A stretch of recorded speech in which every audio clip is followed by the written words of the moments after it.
Normalmente cuando pensamos en la muerte nos viene a la cabeza un esqueleto con túnica y guadaña, una figura que da puro miedo. Pero si la imagen más poderosa de la muerte en la cultura mexicana fuera la de un campesino, uno que está cansado, que tiene hambre y con el que podrías sentarte a comer, la película Macario no es solo una obra maestra de cine, fue la que le puso un rostro a la muerte, y ese rostro, en lugar de asustarnos, nos terminó enseñando sobre la igualdad y cómo funciona el universo. Hoy vamos a analizar cómo este personaje cambió para siempre nuestra forma de ver el más allá. Hay personajes que dejan de ser ficción para volverse símbolos. Se meten en la cabeza de la gente y ya no se van. Y en el cine mexicano, pocas figuras son tan potentes y llenas de significado como la muerte que interpretó el actor Enrique Lucero en la película Macario de 1960. Pero ojo, este no es otro video más sobre una película clásica. Este es un análisis de cómo una sola película logró algo increíble, cambiarle la cara al más allá. Macario no nos enseñó a la parca de Europa, ni a un demonio que viene por almas. Nos presentó a un igual, a un caminante, a un trabajador, a una presencia que sí, es inevitable, pero que tenía una cualidad que casi nunca se le asocia: la justicia. Y aquí es donde entra nuestra idea central. La película de Roberto Gabaldón, basada en la novela de Beat Raven, le quitó a la muerte su máscara de terror para darle una cara humana. Y al hacer eso, creó un nuevo símbolo que encajó perfecto con la forma en que se ven las cosas en México. Vamos a explorar cómo se construyó este personaje y la actuación increíble de Lucero, el guión tan inteligente y la fotografía de Gabriel Figueroa, porque no solo contaron una fábula, sino que nos dieron una lección sobre la vida, la pobreza y cómo todos somos iguales ante el destino. Vamos a desentrañar por qué Macario, un hombre que no tenía absolutamente nada, decide compartir su único tesoro, un pavo, no con Dios ni con el diablo, sino con la muerte. ¿Y qué nos dice esa decisión sobre nosotros mismos? Acompáñenme a ese lugar mágico y terrible que es la Gruta de las Velas, donde cada llama es una vida, para entender cómo Macario le dio un rostro a la muerte y con eso una nueva forma de ver nuestro propio final. Para entender lo revolucionaria que fue la muerte de Macario, primero hay que meternos en el mundo de su protagonista. No se puede entender a la figura del más allá sin entender la realidad tan dura del más acá. La historia pasa en la época del virreinato, justo en la víspera del Día de Muertos. Ahí conocemos a Macario, interpretado por un gigante, Ignacio López Tarso, en un papel que marcó su carrera y el cine mexicano. Pero a ver, Macario no es un héroe, ni un hombre con grandes sueños.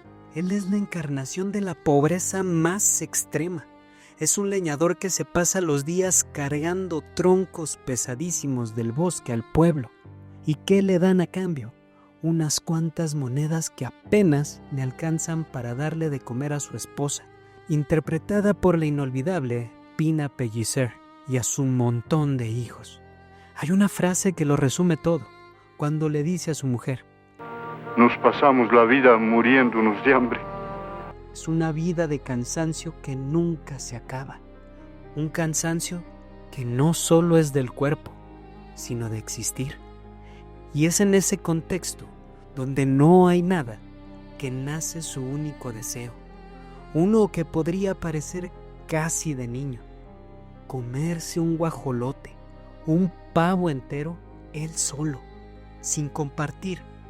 Pero ojo, esto no es por gula o por egoísmo, es un grito desesperado por sentir, aunque sea una vez en la vida, que está lleno, satisfecho, tener algo que sea solo suyo en un mundo donde no es dueño de nada.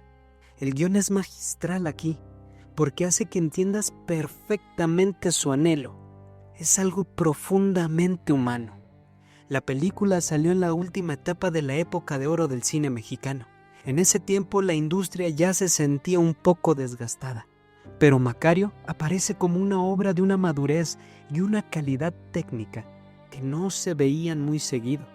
El director Roberto Gabaldón, que muchos describirán como un cineasta muy técnico y a veces hasta frío, encontró en esta historia el vehículo perfecto.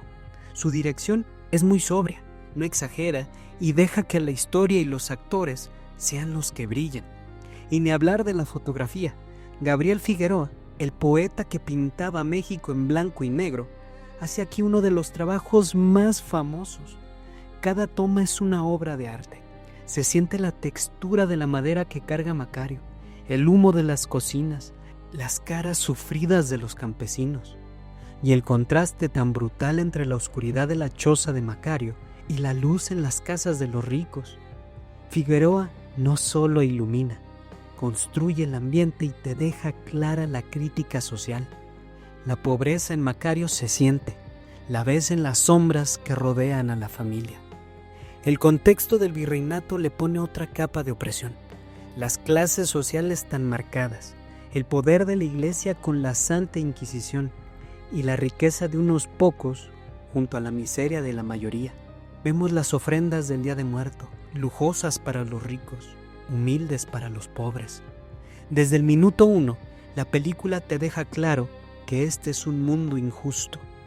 Al final, es su esposa la que en un acto de amor y sacrificio le consigue el pavo, robándolo. Este acto hace que Macario se vaya al bosque a cumplir su sueño.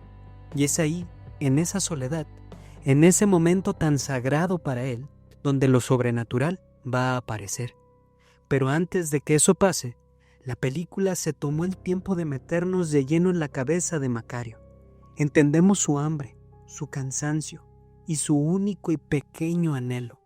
Y esto es clave, porque sin esto, la decisión que está a punto de tomar no tendría el mismo peso.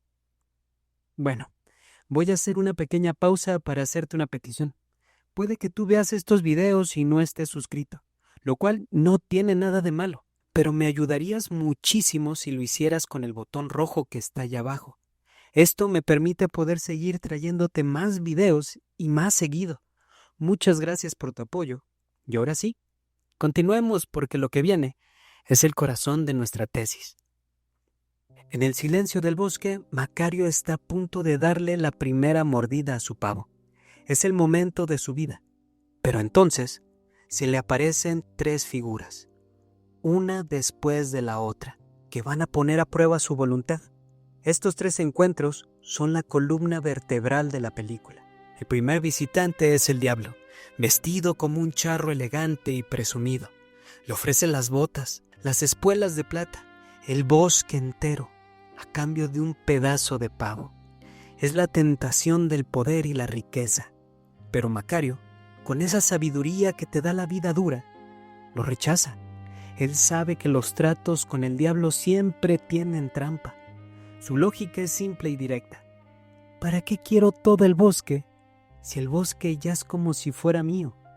¿Para qué quiero sus botas si siempre ando descalzo? Macario no es tonto. La pobreza le enseñó a no confiar en ofertas que suenan demasiado buenas. El segundo visitante es Dios, representado como un anciano con túnica blanca. Su petición es más sutil. Apela a la caridad, a ser bueno. Le pide un pedazo en nombre de la bondad. Pero Macario, en un acto de audacia increíble para un simple campesino, también lo rechaza. Y su razonamiento, otra vez, es impecable. Tú eres el dueño de todo. Si quieres un guajolote, puedes tenerlo. Puedes tener todos los guajolotes del mundo. Yo, en cambio, solo tengo este. Esto no es un acto contra la religión, sino una afirmación de lo único que ha tenido en la vida. Y entonces llega el tercer visitante. No baja del cielo ni sale de las sombras. Simplemente aparece. Es otro campesino. Su rostro, el del actor Enrique Lucero, tiene marcado un cansancio de miles de años. Su cuerpo está encorvado, como por un trabajo que nunca termina. Se acerca a Macario y con una voz muy llana casi sin emoción, le dice: hace miles de años que no pruebo bocado. Y aquí es donde pasa el momento clave. Macario lo mira. No ve a un ser que le da miedo. Ve a un igual. Ve el mismo cansancio que él siente en sus huesos. Ve la misma hambre que ha sufrido toda su vida. Y decide compartir su pavo con él. ¿Por qué? Cuando la muerte le pregunta, la respuesta de Macario es una mezcla de pragmatismo y filosofía pura. Primero, le dice: Tenías mucha hambre. Se notaba re bien. Más de la que haya yo tenido nunca. Y segundo, agrega: Cuando tú te apareces ya no das tiempo de nada. Y entonces calculé que si te daba la mitad y comíamos parejo, mientras tú comieras, comería yo también. Esta lógica es brillante, pero hay algo más. Macario comparte con la muerte porque es la única de las tres figuras que se le presenta como un igual. El diablo es un tramposo. Dios es un ser superior que no necesita nada. La muerte, en cambio, es un trabajador. Tiene una chamba que cumplir y esa chamba lo cansa y le da hambre. Macario siente empatía por él. Es como una solidaridad entre dos obreros. Se establece un compadrazgo, una relación de respeto. La actuación de Enrique Lucero es fundamental aquí. Su muerte no amenaza, es seria, directa, casi melancólica. Impone no por error, sino por la verdad que representa. No hay maldad en sus ojos, solo una paciencia infinita. Se sienta en el suelo con Macario y los dos, el mortal y la muerte, comparten el pavo en silencio. Es una de las escenas más potentes de la historia del cine. Lejos del esqueleto con guadaña, Macario nos da una muerte con la que se puede hablar, razonar y hasta comer. Como agradecimiento, la muerte no le da riquezas, sino un don más peligroso. Una botella con agua que puede curar cualquier enfermedad, pero viene con una regla que no se puede romper. Y esta regla define toda la filosofía de la película. La muerte le explica: cuando vayas a ver a un enfermo, si me ves a mí parado en la cabecera de su cama, no hay nada que hacer. Su tiempo ha llegado. Pero si me ves parado a los pies de la cama, entonces puedes darle un poco de esta agua y sanará. Aquí está el núcleo de la visión de la película. La muerte en Macario no es una asesina, no decide quién vive o muere, es una administradora. Simplemente ejecuta una orden que ya está dada. No es cruel ni arbitraria, obedece un orden superior. Macario no recibe el poder de burlar a la muerte, sino el poder de saber cuándo es inevitable. Este don le cambia la vida. Pasa de ser un leñador pobre a un curandero milagroso. La gente lo busca, le paga con gallinas, con dinero. Por primera vez, su familia tiene abundancia. Pero este poder lo pone en una situación complicada. Se hace rico, pero siempre siguiendo la regla. El conflicto llega a su punto máximo cuando lo llaman a curar al hijo del virrey. La presión es enorme. Lo amenaza la guardia y también la Santa Inquisición, que lo acusa de brujería. Macario entra a la habitación y se encuentra con el dilema final. La muerte está ahí, pero está en la cabecera. Desesperado, Macario intenta hacer trampa. Este intento de burlar la regla es su perdición. Es cuando su ambición, o más bien su miedo, lo lleva a desafiar el orden que la muerte le había enseñado. Porque la muerte, en Macario, es sobre todo justa y ordenada. No se le puede engañar. No es el caos, es el equilibrio final. No es una fuerza del mal, es una ley de la naturaleza. Y al intentar romper esa ley, Macario sella su propio destino. La muerte de Macario se clavó tan profundo en la cabeza de los mexicanos que se convirtió en un arquetipo. Antes de la película, la imagen de la muerte estaba dominada por dos cosas: la parca europea, ese esqueleto que daba miedo heredado de la tradición cristiana, y por otro lado, las calaveras coloridas y burlonas de José Guadalupe Posada. Lo interesante es que la muerte de Enrique Lucero logró mezclar todo en una forma nueva. Tomó la seriedad de la parca, la idea de que la muerte nos hace a todos iguales de las calaveras de Posada, y le añadió algo que le faltaba: la humanidad. Este personaje no era una idea abstracta ni una caricatura, era una persona.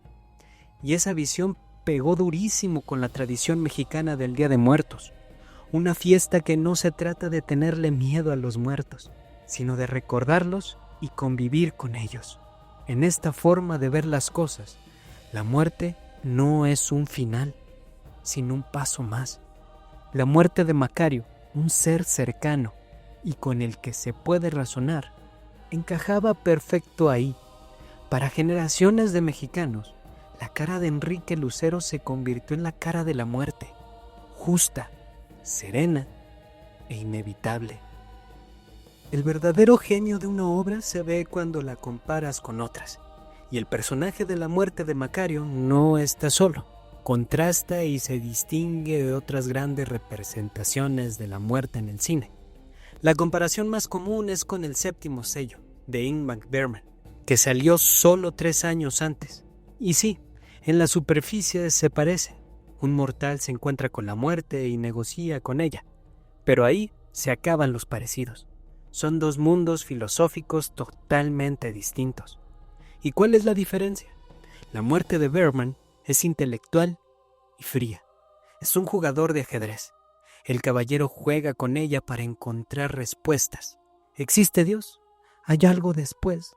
Es un duelo sobre la fe y la nada. En cambio, la muerte de Macario es terrenal.